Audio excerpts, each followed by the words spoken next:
Good afternoon from our project in Sinto. We're just going to show you one of the products that we use when we have large gaps in the lames like this.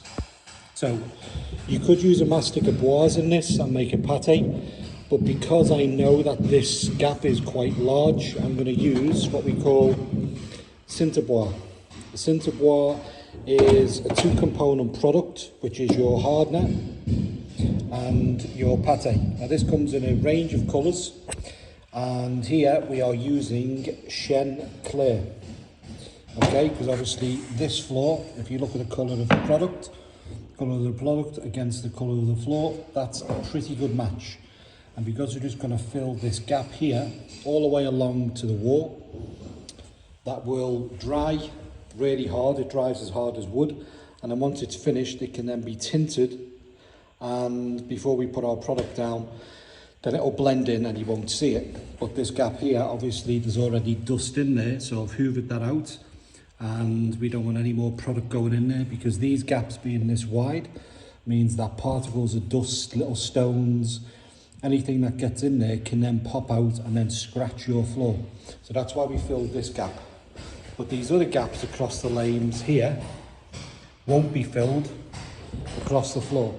I've got a little section in the bathroom that I need to fill, but generally for the uniformity of the floor we won't be filling these gaps, because that will help with seasonal movement so that the floor can push either way as it's moving.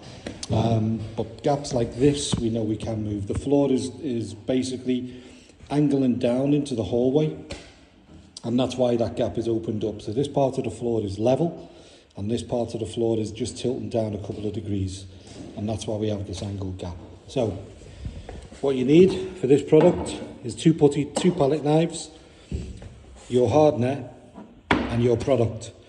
You put one thumbnail, basically a cap size, for about 30 milligrams of this product. Mix it up, blend it, pop it into your hole, into your gap, leave it to dry for about 15 to 20 minutes, and then you can sand it back. I leave a very fine line over the top so that I know when it shrinks, that, because it does shrink, that when it shrinks I will have this gap filled to the level of the floor. When I come back over it with the spider, we'll have a perfect finish. Tip of the day.